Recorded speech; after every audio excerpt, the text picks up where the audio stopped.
जय हिंद दोस्तों, आप सभी का स्वागत है हमारे इस YouTube channel SSC infinity academy में। तो दोस्तों, पिछली क्लास में हम लोगों ने भौतिक विज्ञान का ही पदार्थ का गुण से संबंधित क्वेश्चन को किए थे और थ्योरी भी थोड़ा बहुत किए थे। तो दोस्तों, उसी सीरीज को आगे बढ़ाते हुए चलिए दोस्तों, तो आगे बढ़ाते हैं और आगे चलते हैं, क्वेश्चन को फिर से करते हैं।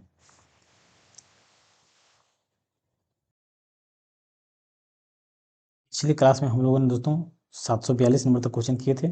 आज हम 743 नंबर से क्वेश्चन से करने वाले हैं। तो देखिए दोस्तों, आज हम क्या पढ़ने वाले हैं, डेंसिटी को करने वाले हैं। डेंसिटी से जितने भी संबंधित क्वेश्चन होंगे सारे क्वेश्चन को करेंगे। तो डेंसिटी क्या होता है दोस्तों? डेंसिटी से हम क्या जानते हैं? डेंसिटी या घनत्व, डेंसिटी या घनत्व क्या होता है दोस्तों? डेंसिटी की फॉर्मूला की बात करें तो ये होता है mass upon volume. Mass upon volume या तो फिर द्रव्यमान अपॉन आयतन। अच्छा, इसकी यूनिट की बात करें दोस्तों, इसकी यूनिट हमारा क्या हो जाएगा? देखिए जैसे ये मास है, मास हमारा किस में होता है? केजी में होता है।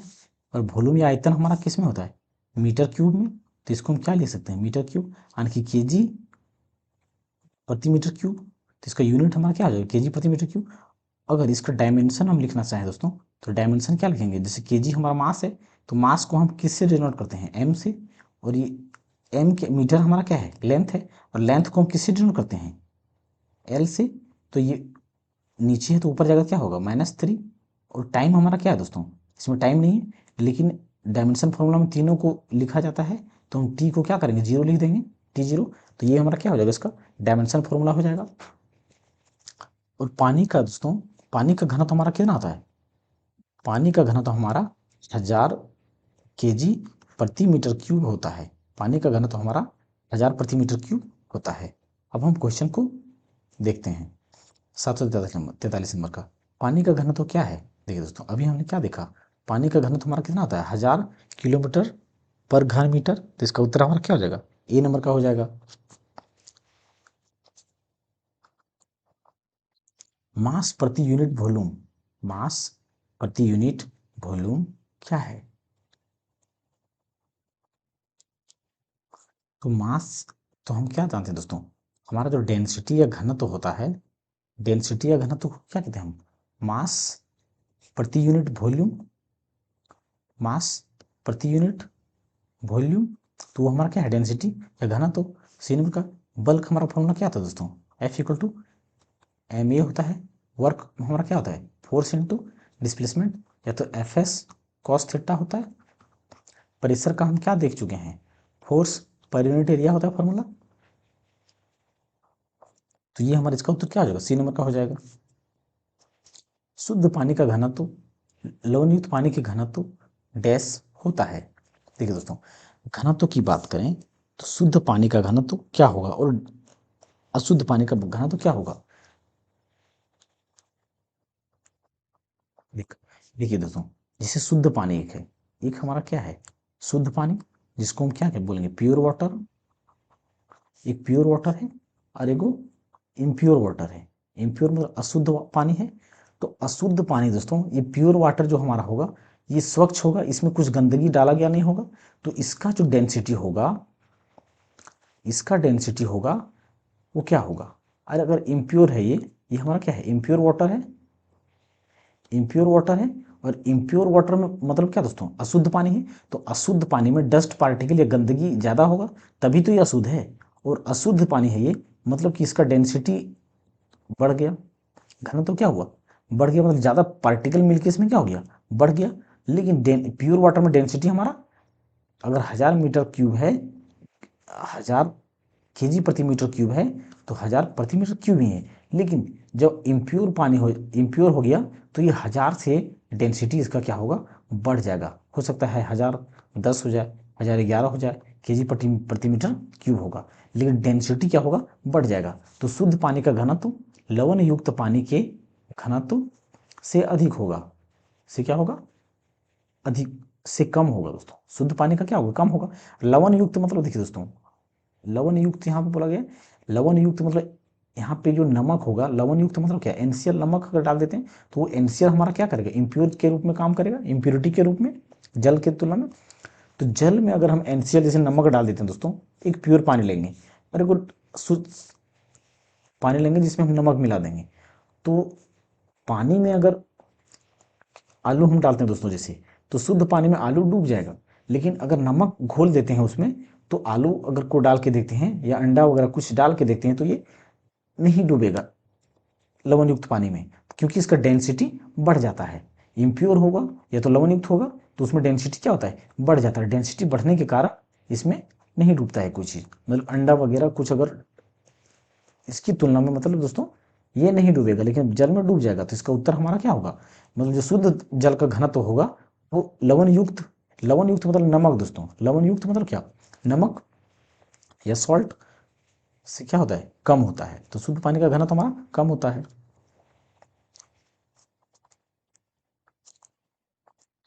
निम्नलिखित कारणों में से किसके कारण बादल आकाश में तैरते हैं, बादल आकाश में तैरते हैं। तो देखिए दोस्तों, हमारा पानी बनने का प्रोसेस क्या होता है दोस्तों, जैसे कि ये हमारा क्या है, मान लेते हैं एक तालाब है हमारा, ये क्या है दोस्तों, हमारा तालाब है। अब इस तालाब में सूरज की रोशनी यहाँ पे पड़ता है, ये क्या है, एक सन है हमारा। और सन से क्या होता है, सूरज की किरणें आता है इस पर, सूर्य की किरणें इसमें पड़ता है, तो इसमें ये गर्मी के कारण इस जल का टेम्परेचर क्या हो जाएगा, टेम्परेचर बढ़ जाएगा। टेम्परेचर बढ़ने के कारण इस जल के वाष्प, ये क्या होगा, पानी जो जल का अणु है या कण है, पार्टिकल है जल का, वो हमारा क्या होगा, वाष्पित होना शुरू हो जाएगा। क्या होगा दोस्तों, वो क्या होगा, वाष्पित या वेपराइज होना शुरू हो जाएगा, वाष्पित या वेपराइज होना शुरू हो जाएगा। और ये भाप बन के दोस्तों ये ऊपर चला जाता है। क्यों जाता है दोस्तों, क्योंकि जल जब जल के फॉर्म में जब था, जब हमारा जो लिक्विड फॉर्म में जल था या वाटर जब हमारा लिक्विड फॉर्म में था, वो लिक्विड से किस में बदल गया, वेपर में। तो लिक्विड का जो डेंसिटी होता है, लिक्विड का जो डेंसिटी होता है दोस्तों, वो लिक्विड का डेंसिटी होता है, वो अधिक होता है एक वेपर या गैस की तुलना में। वेपर की तुलना में लिक्विड का जो डेंसिटी या तरल का डेंसिटी जो होता है वो अधिक होता है लिक्विड का वेपर की तुलना में। तो डेंसिटी इसका क्या हो गया, कम हो गया। और जब डेंसिटी कम हो जाएगा तो ये क्या होता है, ये वाष्प हमारा ऊपर उड़ने लगता है।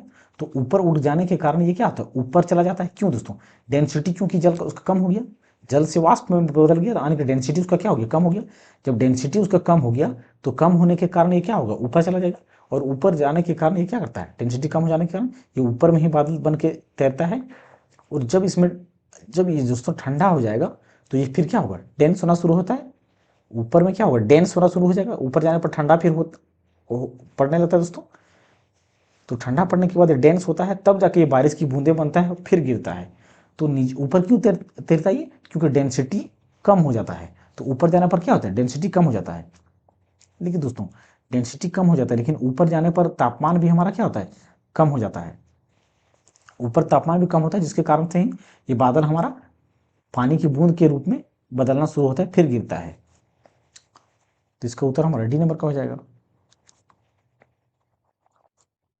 बर्फ पानी पर तैरती है क्योंकि इसका घनत्व, देखिए दोस्तों, कोई भी चीज अगर तैर रहा है, जैसे ये हमारा क्या हो गया, जल हो गया। अगर ये जल है और इसमें एक हमारा बर्फ का टुकड़ा है, क्या है ये, बर्फ का टुकड़ा है। तो बर्फ जो है जल में क्यों तैर रहा है, ज, जल में तैरने का वजह क्या है, क्योंकि दोस्तों जो घनत्व होगा, डेंसिटी, डेंसिटी जो होता है आइस का या बर्फ का, वो कम होता है किसकी तुलना में, वाटर की डेंसिटी में। यानी कि जो डेंसिटी होता है बर्फ का, वो पानी से कम होता है, इसी वजह से तैरता है। डेंसिटी क्या होता है दोस्तों, कम होता है। तो पर बर्फ पानी पर तैरती है क्योंकि इसका घनत्व पानी से अधिक होता है, बिल्कुल नहीं दोस्तों, पानी से कम घनत्व होने के कारण तैरता है। तो इसका उत्तर हमारा 747 का बी नंबर का हो जाएगा।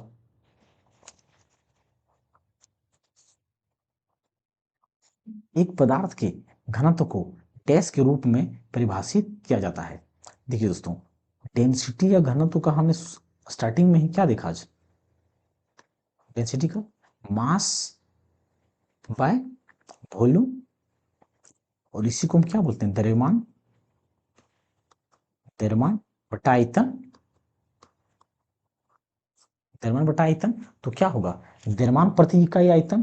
तो बिल्कुल दोस्तों, तो ये नंबर का ही हमारा क्या हो जाएगा, सही हो जाएगा। बाकी द्रव्यमान और त्वरण का गुणनफल, द्रव्यमान और त्वरण का गुणनफल दोस्तों ma, ये हमारा क्या होता है, फोर्स का फॉर्मूला देता है, परनोद प्रति इकाई क्षेत्रफल। तो ये परनोद जो हमारा होता है दोस्तों, ये अपथ्रस्ट फोर्स को देता है, यानी अपथ्रस्ट फोर्स क्या, फोर्स पर यूनिट एरिया की बात कर रहा है, मतलब ये क्या होगा, प्रेशर की बात कर रहा है या दाब की बात करता है। भार प्रति इकाई आयतन, भार प्रति इकाई आयतन, भार प्रति इकाई आयतन, आयतन या वॉल्यूम, ऐसा कोई फॉर्मूला नहीं होता दोस्तों। तो हमारा उत्तर क्या होगा, ए नंबर का हो जाएगा। पदार्थ के एक एकांक आयतन के द्रव्यमान को क्या कहा जाता है, डेंसिटी दोस्तों। इस सिर्फ एकांक आयतन, ये वर्ड को हेरा फेरी कर रहा है दोस्तों, बाकी डेंसिटी को मास बाय वॉल्यूम ही बोला जाता है। तो इसका उत्तर हमारा ए नंबर का होगा। चांदी का अपेक्षित घनत्व 10.8 है, पानी का घनत्व 10 की घात 3 kg प्रति मीटर क्यूब है। एसआई मात्रक में चांदी का घनत्व क्या होगा।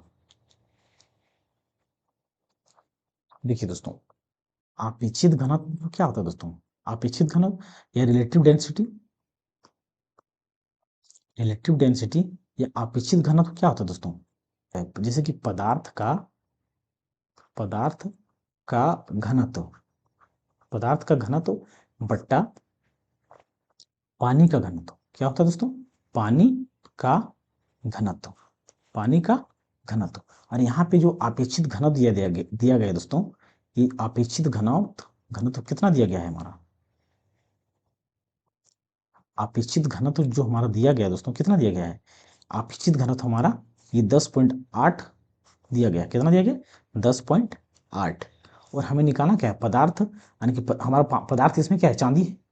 ये जो डेंसिटी दिया गया है हमारा, क्या दिया गया है, चांदी का दिया गया है, लेकिन ये जो दिया गया है ये रिलेटिव डेंसिटी दिया गया है, लेकिन हमको चांदी का डेंसिटी निकालना है, क्या निकालना है, चांदी का डेंसिटी निकालना है। तो हमारे यहाँ डेंसिटी ऑफ ऊपर क्या लिखेंगे, इसकी जगह पर, पदार्थ की जगह पर density of silver, density of silver, density of silver बट्टा डेंसिटी ऑफ वाटर, क्या लिखेंगे, डेंसिटी ऑफ वाटर। अब देखिए दोस्तों, ये डेंसिटी ऑफ सिल्वर हमारा क्या निकालना है, तो इसको हम डी ऐसे लिख देते हैं, डी से डेंसिटी, और ये ऐसे सिल्वर, और ये डेंसिटी ऑफ वाटर हमारा कितना दिया गया है 10 की पावर 3। अब इस डेंसिटी को निकालना, डेंसिटी ऑफ सिल्वर को, अब ये 10 गुना में है, तो बराबर की उस पर जाएगा, क्या होगा,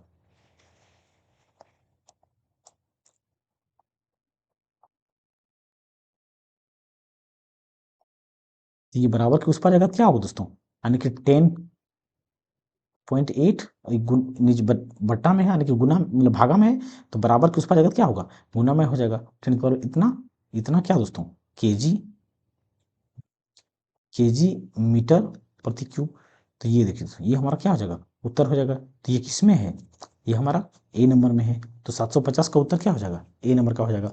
तो अपेक्षित घनत्व का दोस्तों, अगर जब भी ऐसा बोला जाए तो ऊपर क्या रखते हैं हम, जिस पदार्थ के बारे में बात किया गया है तो उस पदार्थ को हम ऊपर रखते हैं, और पानी का घनत्व को हम हमेशा नीचे रखते हैं। नीचे हमेशा किसको रखते हैं, पानी का घनत्व को, और ऊपर हम जिस पदार्थ के बारे में बोला जाए, जैसे कि यहाँ पे चांदी दिया गया था, अगर यहाँ पे लोहा का दे देता तो क्या करते हैं हम, ऊपर में लोहा का पदार्थ का डेंसिटी लेते हैं और नीचे पानी का डेंसिटी, मतलब नीचे का जो डेंसिटी रहेगा दोस्तों पानी का वो फिक्स रहेगा, तो वो हमारा क्या होता है, अपेक्षित घनत्व होता है। घनत्व तो निम्नलिखित में से किसका अनुपात है, तो घनत्व हमारा किसका अनुपात है दोस्तों, मास बाय वॉल्यूम या द्रव्यमान, द्रव्यमान बट्टा आयतन। तो सी नंबर का हमारा ऑप्शन है, इसका उत्तर हमारा क्या हो जाएगा, सी नंबर का हो जाएगा। निम्न में से किसका घनत्व जल के घनत्व से अधिक होता है। देखिए दोस्तों, जल के घनत्व अधिक होता है। देखिए, अगर हम क्या जानते हैं, पिछले क्लास में हमने देखा था कि कॉर्क क्या हो रहा था, हमारा जल में तैर जा रहा था। कॉर्क हमारा क्या होता है, तैर जाता है, मतलब अगर कॉर्क हमारा जल में तैर रहा है तो इसका डेंसिटी जल से क्या है, कम है। बर्फ भी हमने अभी पिछले क्वेश्चन में क्या देखा, कुछ एक दो पीछे क्वेश्चन में, कि बर्फ हमारा जल में क्या हो रहा, तैर जा रहा था, क्योंकि डेंसिटी बर्फ का क्या है, जल से कम है। लोहे की कील दोस्तों पानी में डूब जाता है, लोहे की कील क्या होता है, पानी में डूब जाता है, तो डेंसिटी इसका जो होगा हमारा जल से क्या होगा, अधिक होगा, तभी डूब रहा है। थर्माकोल भी हमारा क्या था दोस्तों, तैरने लगता है जल में, तो इसका उत्तर हमारा क्या हो जाएगा, सी नंबर का हो जाएगा, क्योंकि लोहा का ही डेंसिटी है इसमें से जो जल से ज़्यादा है, जिसकी वजह से ये डूब जाता है, तो इसका उत्तर सी हो जाएगा हमारा। चांदी का घनत्व इतना दिया गया है और पानी का घनत्व इतना, तो चांदी का अपेक्षित घनत्व, पिछले क्वेश्चन में सेम क्वेश्चन था दोस्तों, इसमें यहाँ पे क्या दिया गया, चांदी का घनत्व, तो हम क्या जानते हैं, सापेक्षित घनत्व का फॉर्मूला बराबर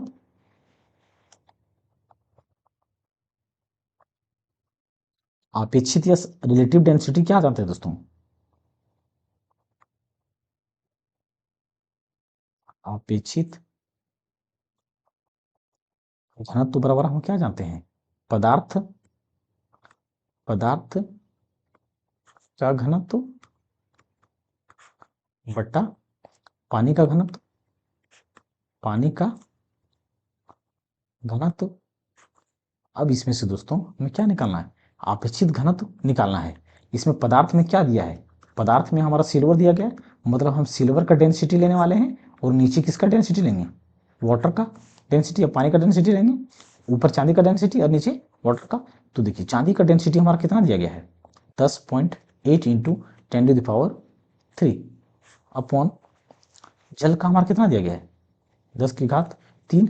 तो देखिए दोस्तों ये हमारा 10⁻3, 10⁻3 कट गया, अब क्या बच गया, सिर्फ 10.8, मतलब 10.8, 10.8। तो इसका उत्तर हमारा, लेकिन इसका यूनिट हमारा क्या होगा दोस्तों, यूनिट हमारा क्या होगा इसका, सापेक्षित घनत्व का दोस्तों कोई यूनिट नहीं होता है, क्योंकि देखिए ऊपर भी डेंसिटी है, तो ऊपर डेंसिटी को अगर हम लिखें क्या लिखेंगे, केजी मीटर प्रति क्यूब लिखेंगे, नीचे भी अगर डेंसिटी लिखेंगे क्या लिखेंगे, केजी प्रति मीटर क्यूब। तो ये डेंसिटी डेंसिटी कट जाएगा, डेंसिटी डेंसिटी क्या होता है, कट जाएगा, तो इसमें कोई यूनिट नहीं होता है, तो इसका हमारा अपेक्षित घनत्व क्या हो जाएगा, यूनिट लेस होता है, तो इसका उत्तर हमारा सी नंबर का हो जाएगा। और अगर हम चाहते हैं तो इसको ऑप्शन से भी उत्तर दे सकते हैं, क्योंकि हम क्या जानते हैं, अपेक्षित घनत्व या सापेक्षित घनत्व या रिलेटिव डेंसिटी, मतलब रिलेटिव डेंसिटी या रिलेटिव वेलोसिटी या रिलेटिव स्पीड या रिलेटिव फोर्स, कुछ भी दोस्तों रिलेटिव से संबंधित होता है तो वो यूनिट लेस होता है, उसकी यूनिट नहीं होता है, क्योंकि वो सेम यूनिट हो जाने के कारण वो एक दूसरे को काट लेता है, जिसकी वजह से ये यूनिटलेस होता है। तो रिलेटिव या सापेक्षित घनत्व या वेलोसिटी बोल दे या गति बोल दे या वेग बोल दे या त्वरण बोल दे, तो रिलेटिव जब भी बात करें दोस्तों किसी भी क्षेत्र में, तो रिलेटिव का मतलब होता है फिजिक्स में कि उसका यूनिट नहीं होगा, तो इसका उत्तर हमारा क्या हो जाएगा, सी नंबर का हो जाएगा।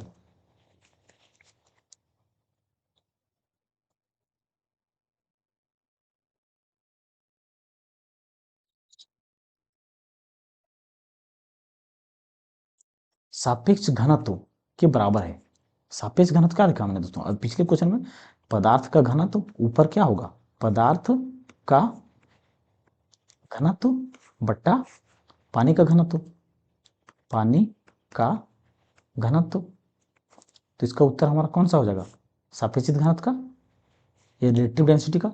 ऊपर में देखिए दोस्तों पदार्थ किस में है, ये पानी, तो पहला ऑप्शन नहीं होगा। पदार्थ के घटकों का घनत्व बिल्कुल नहीं दोस्तों, पदार्थ के घटकों का घनत्व, और पूर्ण पदार्थ का घनत्व बिल्कुल नहीं, इसमें से दोनों पदार्थ हो गया तो होगा ही नहीं। पदार्थ का घनत्व देखिए दोस्तों, पदार्थ का घनत्व, पानी का घनत्व, तो ये हमारा उत्तर हो जाएगा। पदार्थ का घनत्व, तेल का घनत्व बिल्कुल नहीं दोस्तों, नीचे हम हमेशा पानी का घनत्व ही लेंगे, तो इसका उत्तर हमारा क्या हो जाएगा, सी नंबर का। किसी पदार्थ का अपेक्षित घनत्व क्या है, सेम दोस्तों पिछला क्वेश्चन 754 का जो था वही सेम क्वेश्चन ये है। ऊपर हमारा क्या रहेगा, पदार्थ का घनत्व, ऊपर क्या रहेगा, पदार्थ का घनत्व, और नीचे हमारा क्या होगा, पानी का घनत्व, पानी का घनत्व। तो इसमें किस में ये गुना में, ये बिल्कुल नहीं, पानी का घनत्व नीचे होगा ऊपर नहीं, पानी का घनत्व, पदार्थ का घनत्व और पानी का घनत्व, बिल्कुल दोस्तों सी नंबर का हमारा इसमें भी उत्तर हो जाएगा।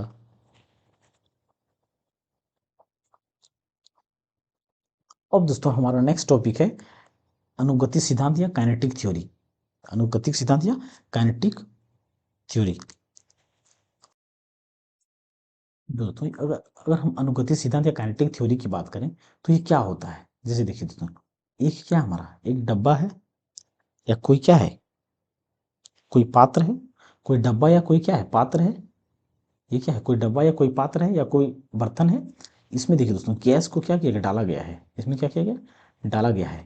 तो जितने भी गैस होते हैं, ये गैस अपने दीवारों पर फोर्स लगाते हैं। ये क्या करेंगे, दीवारों पर फोर्स लगाते हैं, दीवारों से टकराते हैं या बल लगाते हैं, या क्या करते हैं, दाब लगाते हैं। क्या होते हैं, दाब लगाते हैं। तो इसे ही क्या कहते हैं, गैसीय दाब कहते हैं। इसे क्या कहते हैं, गैसीय दाब कहते हैं। और दोस्तों, ये जो गैस है, इन गैसों के बीच में आपस में क्या होता है, ये आपस में क्या होता है, आकर्षण या प्रतिकर्षण नहीं होता है। आकर्षण और प्रतिकर्षण मतलब क्या दोस्तों, एक दूसरे को ना ही खींचता है और ना ही एक दूसरे को धक्का देता है। एक दूसरे की गैस का जो अणु है, वो एक दूसरे को ना ही खींचता है, ना ही धक्का देता है, जिसके कारण जो इसके अंदर जो वस्तु होंगे, पदार्थ होंगे, इसके अंदर स्थिति जो रहेगा वो रेस्ट में रहेगा, जिसके कारण स्थिति ऊर्जा जीरो हो जाएगा। लेकिन दोस्तों, ये ऊपर जाता है ना नीचे जाता है, लेकिन इसमें जो गैस होता है दोस्तों, इधर उधर टकराते रहते हैं। तो इसमें काइनेटिक एनर्जी होता है। काइनेटिक एनर्जी यानी गतिज ऊर्जा, क्योंकि गैस अगर गति करेंगे तो गति होने के कारण उसमें क्या होगा, काइनेटिक एनर्जी होगा। तो वो हमारा क्या होगा, काइनेटिक एनर्जी होगा। अब क्वेश्चन को देखते हैं दोस्तों, कणों की अधिकतम गतिज ऊर्जा डैश में होती है। हम गतिज ऊर्जा की बात करें दोस्तों, तो काइनेटिक एनर्जी हमारा जो होता है, उसका फॉर्मूला क्या हम जानते हैं, हाफ एम वी स्क्वायर। तो इस फॉर्मूला के हिसाब से दोस्तों, हमारा गतिज ऊर्जा जो है या काइनेटिक एनर्जी किस पर डिपेंड करता है, वो हमारा किस पर, मास पे या वेलोसिटी पर डिपेंड करता है। मास पे या वेलोसिटी पर डिपेंड करेगा। लेकिन दोस्तों, अगर किसी वस्तु का मास तो है लेकिन उसमें वेलोसिटी नहीं है, जीरो है, तो काइनेटिक एनर्जी हमारा क्या हो जाएगा, जीरो हो जाएगा। लेकिन अगर हम यहाँ पे क्या दिया गया, गैस, मेटलॉइड, ठोस, तरल, अगर तीनों चारों पदार्थ की बात करें, तो गैस को अगर हम एक पात्र में रखेंगे तो गैस अपने आप में क्या होगा, उड़ जाएगा। मतलब सबसे गति गति तेज किसका होगा, गैस का होगा। ठोस को अगर हम रख देंगे दोस्तों, तो ठोस में हमारा कोई अणुओं का गति नहीं होगा। मेटलॉइड मतलब एक धातु और अधातु का, मेटलॉइड जो मिश्रण होता है दोस्तों, मेटलॉइड, वो क्या होता है, मेटलॉइड हमारा होता है। तो वो मेटेलॉइड जो होता है वो भी क्या है, एक ठोस में है, सॉलिड में होता है। तो इसका भी जो अणु का गति होगा वो कम ही होगा। लेकिन तरल का भी गति भी बोलेंगे दोस्तों, तो इसका भी गति गैस की तुलना में कम होगा। लेकिन सबसे ज्यादा गति अगर बोलेंगे तो गैस, सबसे ज्यादा गति गैस का होगा। और जिसका ज्यादा गति होगा या वेलोसिटी होगा या वेग होगा, उसी वस्तु का हमारा गतिज ऊर्जा अधिक होता है। तो इन चारों के ऑप्शन में अगर देखा जाए तो सबसे ज्यादा गति हमारा गैस का होगा। तो काइनेटिक एनर्जी हमारा किसका हो जाएगा, गैस का हो जाएगा।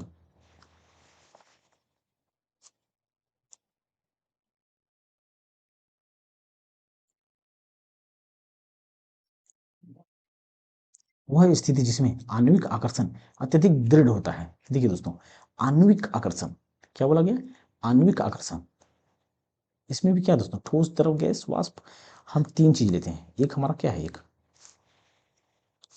ये हमारा दोस्तों गैस मान लेते हैं, ये हमारा क्या है, गैस है, जिसमें क्या रखा हुआ है, इसमें क्या रखा हुआ है, गैस रखा हुआ है। एक दूसरा पात्र हम लेते हैं दोस्तों, जिसमें हमारा क्या है, तरल है, क्या है, तरल है, क्या है, तरल है।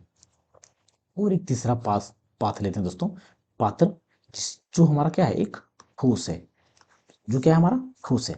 अगर देखिए दोस्तों, गैस जो होता है, गैस की गैस जो होता है वो हल्का होता है, गैस का होता है, हल्का होता है। हल्का होने के कारण दोस्तों गैस इधर उधर तितर बितर होते रहता है। तो गैस के अणुओं के बीच जो गैप होता है, एक हमने कुछ पहले क्या पढ़ा कि ये गैस जो होता है ना तो एक दूसरे को आकर्षित करते हैं ना प्रतिकर्षित करते हैं। तो आकर्षित और प्रतिकर्षित नहीं करने के कारण ये अणुओं के बीच जो गैप होता है वो ज्यादा होता है। तो आकर्षण बल जो गैस में होगा वो क्या होगा, हमारा कम होगा। क्यों कम होगा, क्योंकि इस अणुओं के बीच में गैप अधिक दूरी तक है गैस में। लेकिन तरल की बात करें दोस्तों, तो गैस की तुलना में ये थोड़ा नजदीक होता है। गैस की तुलना में तरल का अणुओं का जो गैप होता है या आणविक आकर्षण बल होता है, गैस की तुलना में थोड़ा अधिक होता है। आणविक आकर्षण क्या होता है, अधिक होता है। क्यों, क्योंकि इन अणुओं, तरल के अणुओं के बीच में गैप कम होता है। और कम गैप होने के कारण गैस की तुलना में आणविक आकर्षण बल तरल में ज्यादा होगा इसकी तुलना में। लेकिन दोस्तों, अगर सॉलिड की या ठोस की बात करें, तो ठोस में दोस्तों ये कॉम्प्लीटली कॉम्पैक्ट होता है, एकदम क्लोज होता है। ठोस हमारा जैसे कि पत्थर ले लेते हैं दोस्तों, ईंट ले लेते हैं, कोई चीज या तो लोहा ले लेते हैं, तो वो क्या होता है एकदम इतना ठोस होता है, ठोस होता है। ठोस क्यों होता है? क्योंकि उसके आणविक आंतरिक जो आणविक आंतरिक आकर्षण है अणुओं का, वो ज्यादा स्ट्रांग है। स्ट्रांग है क्यों? स्ट्रांग है क्योंकि क्योंकि ठोस के अणुओं के बीच जो होता है गैप बहुत कम होता है। इसमें हमने क्या देखा? गैप था, पानी में गैप था, गैस में भी गैप था, ये तरल है, तरल में गैप होता है, लेकिन ठोस में जो होता है गैप बहुत कम होता है। ठोस में क्या होता है दोस्तों? बहुत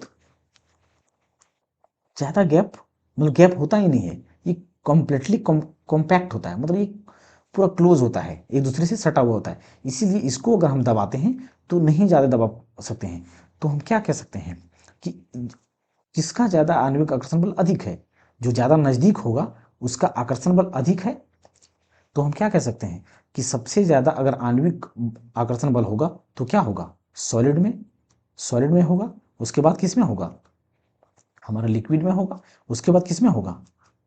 गैस में होगा। यानी कि ठोस, द्रव और गैस। तो सबसे अत्यधिक दृढ़ कौन होगा? दृढ़ मतलब क्या दोस्तों? कठोर या हार्ड। दृढ़ मतलब क्या? हार्ड या कठोर। तो सबसे ज्यादा कठोर हमारा कौन होता है? ठोस होता है। तो इसका उत्तर हमारा क्या हो जाएगा? ए नंबर का हो जाएगा। ऐसा क्यों होगा दोस्तों? क्योंकि अणुओं का गैप जो होता है ठोस में कॉम्प्लेक्टी मतलब एकदम क्लोजली कॉम्पैक्ट होता है, बहुत नजदीक होता है, जिसकी वजह से ये दृढ़ होता है और इसका आकर्षण बल अधिक होता है।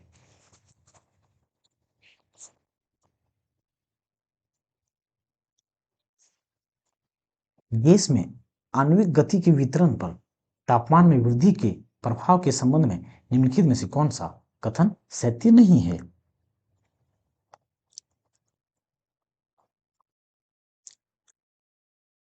देखिए दोस्तों, हम पिछले क्वेश्चन में क्या देख, पहले क्या देखा? गैस, गैस गैस का गति क्या होता है?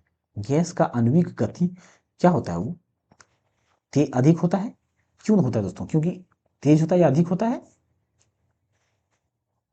गैस का आणविक गति हमारा क्या होता है? अधिक होता है। क्या होता है? अधिक होता है। और आणविक गति अधिक होने के कारण गैस का आणविक गति यानी कि वेलोसिटी या वेग या गति हमारा गैस का क्या होता है? अधिक होता है। फिर द्रव का देखा, उसके बाद ठोस का देखा। कुछ अब क्या कहता है इसमें? गैस में आणविक गति के वितरण पर तापमान में वृद्धि के प्रभाव के संबंध में निम्नलिखित में से कौन सा कथन सही सत्य नहीं है? लेकिन दोस्तों, अगर ये हमारा गैस है तो गैस को अगर हम हीट कर दें यानी कि तापमान दे देते हैं, क्या करते हैं? तापमान दे दें, हीट कर दें, तापमान में वृद्धि मतलब गर्म कर दें। ये पहले क्या था? वातावरण के नॉर्मल टेम्परेचर पे था, एटमॉस्फेरिक टेम्परेचर पे। लेकिन जब हम इसको गर्म किए, हीट किए, टेम्परेचर दे दिए, तो हमारा इस अणुओं की गति में क्या क्या प्रभाव पड़ेगा? अगर हम इसमें देंगे दोस्तों, पहले तो अणु में क्या होगा? गति हो जाएगा, और गति होने के कारण अणु का काइनेटिक एनर्जी बढ़ जाएगा। काइनेटिक एनर्जी क्या होगा? बढ़ जाएगा और अधिक ऊपर उड़ने लगेगा। एनर्जी देने पर क्या होगा? डेंसिटी इसका घट जाएगा, अणुओं का डेंसिटी क्या होगा? घट जाएगा। और डेंसिटी घटने के बाद क्या होगा? ऊपर क्यों चला जाएगा? उड़ने लगेगा, और इसकी गति में भी क्या होगा? वृद्धि हो जाएगा।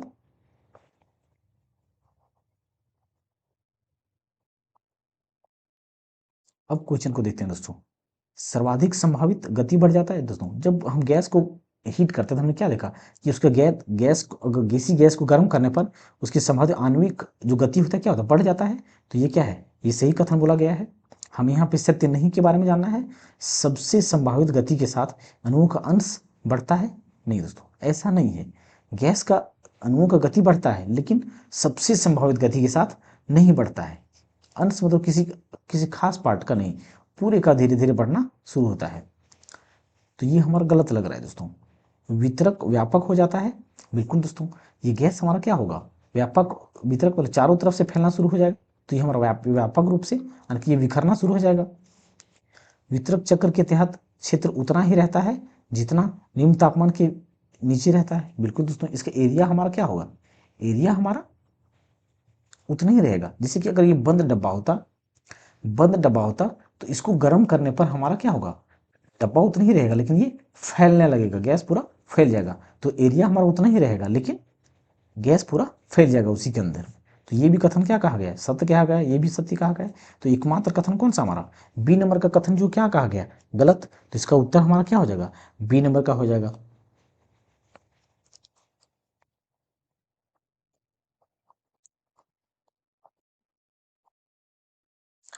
गैस अनुगति सिद्धांत, काइनेटिक थ्योरी ऑफ गैसेस के अनुसार परम शून्य तापमान की प्राप्ति तभी होती है जब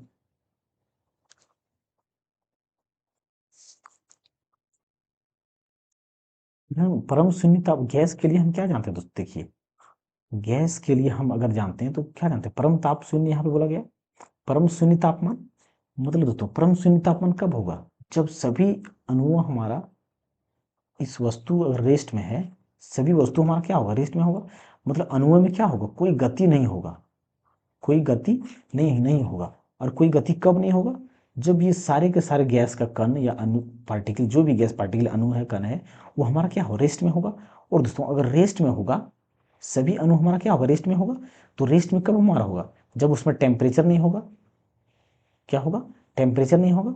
तो नॉर्मल टेम्परेचर नहीं होने के कारण हमारा वो क्या होगा, परम शून्य ताप हम बोलेंगे कब, जब गति जो इसका हमारा जीरो हो जाएगा। गैस का जितना भी गति है, अणु का जितना भी वेलोसिटी है, वो हमारा क्या हो जाएगा, जीरो हो जाएगा। वेलोसिटी क्या हो जाएगा, जीरो हो जाएगा। और अगर वेलोसिटी हमारा जीरो हो जाएगा तो काइनेटिक एनर्जी हमारा क्या हो जाएगा दोस्तों, काइनेटिक एनर्जी भी हमारा क्या होगा, जीरो हो जाएगा।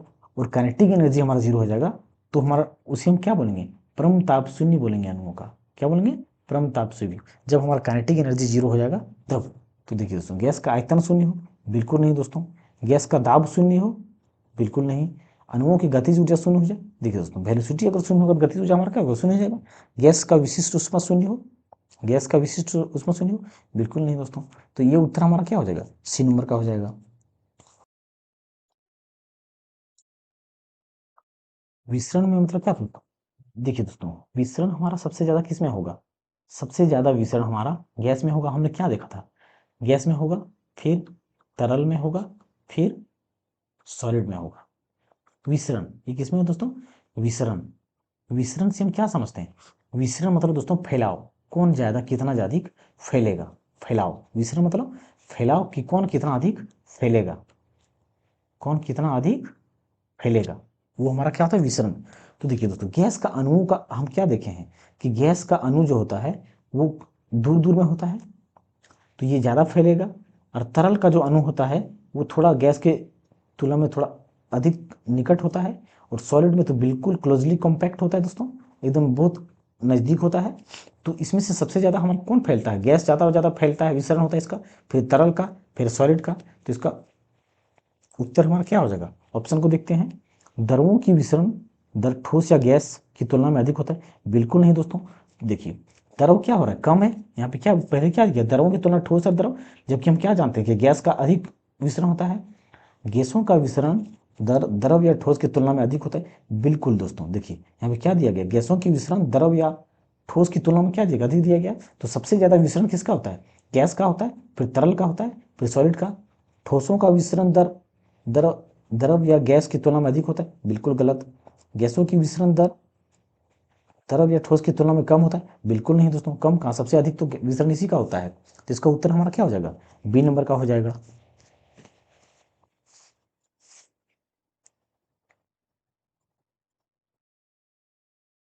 एक इससे संबंधित हम एक चार्ट को देख लेते हैं दोस्तों, जो हमारे लिए क्या होगा, बहुत सुविधाजनक होगा पहचानने के लिए। कि देखिए जब जब भी हमारा कौन सा क्या विसरण किसका अधिक है, किसका डेंसिटी अधिक होता है, किसका गतिज ऊर्जा अधिक होता है, किसका विसरण अधिक होता है, तो हम इसको देखते हैं इसमें। देखिए अगर घनत्व की बात करें, क्या बात करें हम घनत्व की, तो सबसे अधिक घनत्व हमारा किसका होता है, सबसे अधिक घनत्व हमारा किसका होता है, सॉलिड का, यानी कि ठोस का, सॉलिड का होता है। फिर किसका होता है, लिक्विड का होता है। फिर किसका होता है दोस्तों, गैस का। हम ये जानते हैं घनत्व सबसे अधिक घनत्व किसका होता है, सॉलिड का, फिर लिक्विड का, फिर गैस का। फिर इसका इलास्टिसिटी जानते हैं दोस्तों, इलास्टिसिटी, इलास्टिसिटी या प्रत्यास्थता जिसको कहते हैं हम हिंदी में, प्रत्यास्थता, प्रत्यास्थता। इसमें किस सबसे ज्यादा किसका होता है दोस्तों, इसमें भी दोस्तों सॉलिड का होता है, फिर लिक्विड का होता है इलास्टिसिटी, और फिर गैस का होता है। इलास्टिसिटी पीछे हमने पढ़ चुके हैं दोस्तों। गतिज ऊर्जा की बात करें दोस्तों अब, यह विसरण दोस्तों, पहले हम विसरण को देखते हैं। विसरण का भी हमने क्या देखा, विसरण, विसरण सबसे ज्यादा किसका होता है, विसरण या फैलाव सबसे ज्यादा गैस का होता है, फिर लिक्विड का होता है, फिर किसका होता है, गैस का होता है। तो जिसका फैलाव अधिक होगा दोस्तों उसमें गतिज ऊर्जा भी अधिक होगा या काइनेटिक एनर्जी भी क्या होगा, अधिक होगा। तो सबसे ज़्यादा काइनेटिक एनर्जी किस में होगा, गैस में होगा। फिर किस में होगा, लिक्विड में होगा। फिर गैस में होगा काइनेटिक एनर्जी भी दोस्तों। अब अच्छा दोस्तों, एक होता है अंतर आणविक आकर्षण बल, मतलब इंट्रामोलिकुलर फोर्स।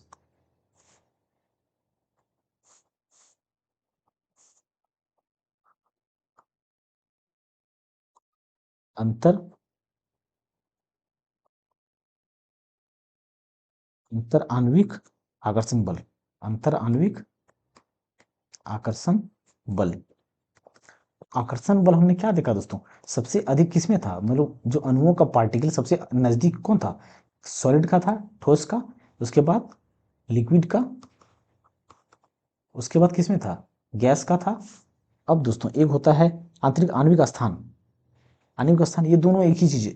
आणविक बल दोस्तों, इसमें क्या, ये क्या दिया गया, बल दिया गया। और बल के स्थान पर अगर हम दे दें क्या, स्थान, आणविक स्थान। स्थान मतलब सबसे ज्यादा गैप किसमें होता है, सबसे ज्यादा गैप गैस में था, सबसे ज्यादा गैप।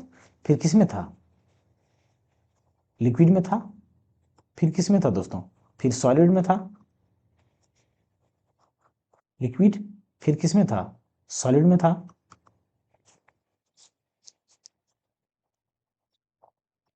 और एक दोस्तों ससंजक बल जानते हैं, एडहेसिव फोर्स ऑफ,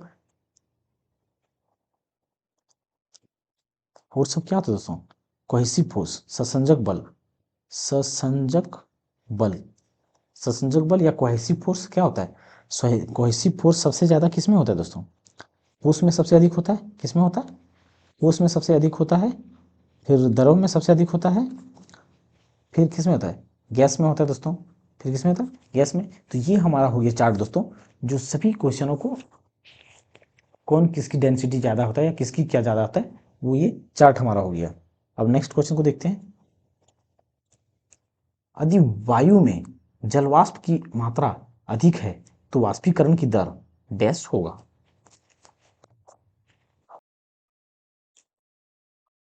देखिए दोस्तों, यदि वायु में जलवाष्प की मात्रा अधिक है तो वाष्पीकरण की दर क्या होगा, वाष्पीकरण की दर क्या होगा। देखिए दोस्तों, अगर वायु मंडल की बात करें तो ये हमारा क्या है, अर्थ है, अर्थ सरफेस है।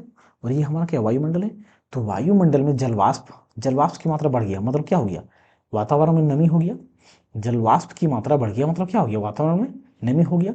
जब वातावरण में नमी होगा, नमी होने के कारण देखिए क्या होगा दोस्तों, टेम्परेचर हमारा, इसका मतलब क्या हो गया, टेम्परेचर हमारा कम हो जाएगा, तापमान क्या हो जाएगा, कम हो जाएगा। और वाष्पीकरण हमारा कब होता है, जब टेम्परेचर बढ़ता है या तापमान बढ़ता है। पानी को वाष्प में हमारा कब बदलता है, जब हीट ज़्यादा लगेगा, टेम्परेचर बढ़ जाएगा तब। लेकिन जलवाष्प की मात्रा यहाँ पे बढ़ रहा है, और अगर जलवाष्प की मात्रा बढ़ रहा है तो वाष्पीकरण की दर तो हमारा स्वाभाविक है कि घटेगी ही, शून्य तो नहीं होगा। समान बनी रहेगी, बिल्कुल नहीं, बढ़ेगी बिल्कुल नहीं। अगर टेम्परेचर हमारा बढ़ जाता है तो वाष्पीकरण का रेट हमारा बढ़ जाएगा।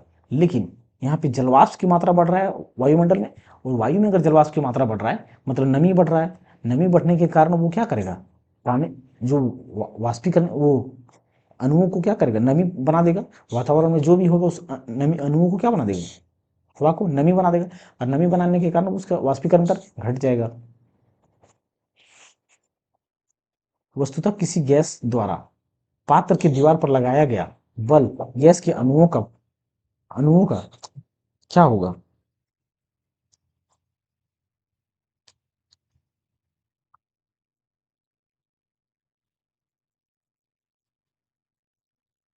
देखिए दोस्तों, अगर एक, ये गैस का क्या है दोस्तों, ये गैस का, ये हमारा दीवार है, ये डब्बा है, डब्बा होता है। तो डब्बा का क्या है, हमारा ये दीवार है। अगर ये गैस का अणु टकराता है, इसमें टकराता है तो इस गैस क्या होता है, दीवार से चिपक जाता है। क्या बोला, पात्र की दीवार से चिपक जाना। तो गैस क्या चिपक जाता है, बिल्कुल नहीं चिपकता है दोस्तों। क्या चिपक जाता है, नहीं चिपकता है। कि गतिज ऊर्जा का क्षय होता है ना, बिल्कुल नहीं दोस्तों। गतिज ऊर्जा का क्या क्षय होगा, ये तो इधर से टकराएगा फिर वापस आएगा, टकराते ही रहेगा। क्या दीवार की ओर त्वरित होना, दीवार की ओर त्वरित कहाँ होगा दोस्तों, ये तो रोक देगा, दीवार से आगे जाएगा ही नहीं। कि दीवार से टकराने के कारण उनमें संवेग में परिवर्तन होगा। हाँ दोस्तों, ये हो सकता है, ये क्या होगा, संवेग में परिवर्तन होगा, क्योंकि मोमेंटम उसका चेंज हो सकता है। संवेग में क्या होता है दोस्तों, परिवर्तन होता है। तो ये हमारा उत्तर हो जाएगा डी नंबर का। ठोस के पिघलने के दौरान इसका तापमान डैश ठोस की प्रकृति के अनुसार बढ़ या घट सकता है, बढ़ता है, घटता है या परिवर्तित नहीं होता है।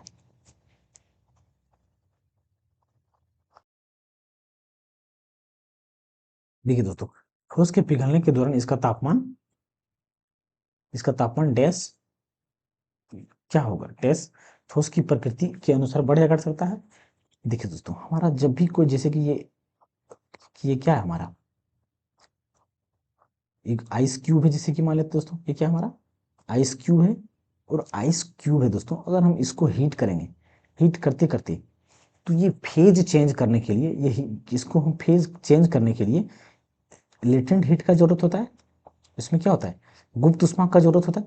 फेज चेंज करने के लिए हमारा क्या होता है दोस्तों, गुप्त ऊष्मा का जरूरत होता है, गुप्त ऊष्मा का जरूरत होता है।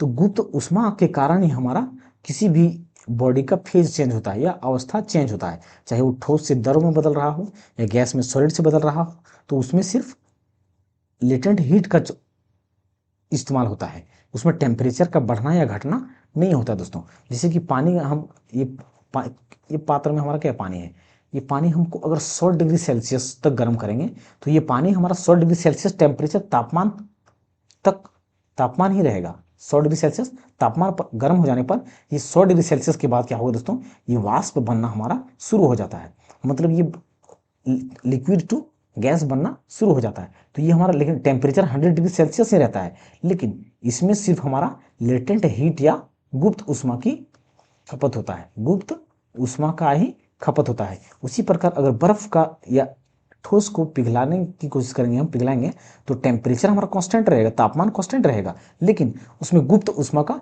वृद्धि हो जाएगा। तो इसमें क्या होगा, हमारा ठोस की प्रकृति के अनुसार बढ़ या घट सकता है, बिल्कुल नहीं। बढ़ता है, बिल्कुल नहीं। घटता है, बिल्कुल नहीं। तापमान हमारा क्या रहेगा, परिवर्तित नहीं होगा, वो कांस्टेंट रहेगा। तापमान हमारा क्या होगा, परिवर्तित नहीं होगा, लेकिन गुप्त ऊष्मा का उसमें गुप्त ऊष्मा का ज्यादा खपत होगा। इसका उत्तर क्या हो गया, डी नंबर का। अगला चैप्टर हम दोस्तों लेट हीट से संबंधित ही करेंगे, उसमें और अच्छे अच्छे क्वेश्चन न्यूमेरिकल भी करेंगे हीट से।